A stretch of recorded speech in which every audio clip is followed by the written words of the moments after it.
ஆலமரத்தை பாருங்க, ஒத்த கிளை இப்படி வந்திருக்கு. அந்த ஒரு கிளையில வரிசையா அப்படியே சின்ன சின்ன சின்னதா தூண்கள ஊனி விழுதுகள் தான். ஆனா அந்த ஆலமரம்ன்ற அந்த பிரம்மாண்டமான கட்டிடத்தை எழுப்புறதுக்கு மரம் எழும்ப எழும்ப அது கூடவே தூண்கள ஊன்றி ஊன்றி அந்த கிளை கொஞ்சம் கூட தாழ்ந்துராம கீழே சரிஞ்சிராம தரையை தொற்றாம பார்த்துக்கிட்டே போகுது. இப்போ இந்த முனையிலலாம் பார்த்தீங்கன்னா கொஞ்சம் அப்படியே தரையை தொட்ட மாதிரி கிளை இருக்குது. ஆனால் அதுக்கப்புறமும் தொடர்ச்சியாக விழுதுகள் சின்ன சின்ன விழுதுகள் இறங்கிக்கிட்டே இருக்குது. அது போய் மண்ணை தொட்டதுக்கப்புறம் அது அப்படியே நல்லா வலுவாக ஸ்ட்ராங் ஆகி இன்னும் மேல் நோக்கி மரத்தை தூக்கி தூக்கி அப்படியே இப்போ இந்த தாய் மரம் இந்த இடத்துல இருக்குது. இதுலேருந்து இன்னும் பல அடி தூரத்துக்கு கொண்டு போய் சேர்த்துரும். ஆலமரத்துக்கு மட்டும்தான் இவ்வளவு பெரிய சிறப்பு இருக்குது. அதனால தான் இது தன்னைத்தானே ஊன்றிக்கொள்ளக்கூடிய மரம் அப்படின்னு சொல்கிறாங்க.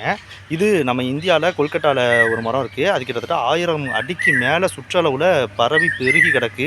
அதனாலேயே அது கின்னஸ் வேர்ல்ட் ரெக்கார்ட் புக்கெலாம் கூட இடம் பெற்றுச்சு. இந்த மாதிரி இது பெருகி பெருகி எந்த இடத்துல இதோட தாய் மரம் இருக்கோ அதுலேருந்து நம்மளால் நம்ப முடியாத அளவுக்கு பல 1000 ஆண்டுகளில் பல அடி சுற்றளவில் பெருகி போயிடும். அதுக்கு வளர்கிறதுக்கு தகுந்த இட வசதி இருந்தால் மட்டுமே போதும். அதோட ஆயுளும் இதுக்கு ரொம்ப அதிகம். இதோட தாய் மரம் இறந்துருச்சுன்னா கூட பல 1000 ஆண்டுகள் வரைக்கும் இதோட நடப்பட்ட இந்த விழுதுகளால் நடப்பட்ட மரங்கள் எல்லாம் அப்படியே காலத்துக்கும் இருந்துகிட்டே போகும். இது இப்படி தன்னைத்தானே ஊன்றிக்கிறது மட்டும் இல்லாமல் பறவைகள் மூலமாக இந்த பழங்களை பெருக்கி அது மூலமாகவும் நிறைய இடங்களில் ஸ்ப்ரெட் ஆகுது. பார்க்குறதே பாருங்களேன், எவ்வளவு ஸ்ட்ராங்காக அந்த விழுதுகளை ஊன்றி தன்னை அப்படியே காற்றுலையே அப்படியே மண்ணை தொற்றாமல் நிலைநிறுத்திக்கிட்டு இருக்கு. இந்த மாதிரி இருக்கிறதுனால இது எவ்வளவு கடினமாக எவ்வளவு பயங்கரமான புயல் அடித்தாலும் கீழே விழாமல் ஸ்ட்ராங்காக இருக்கும்.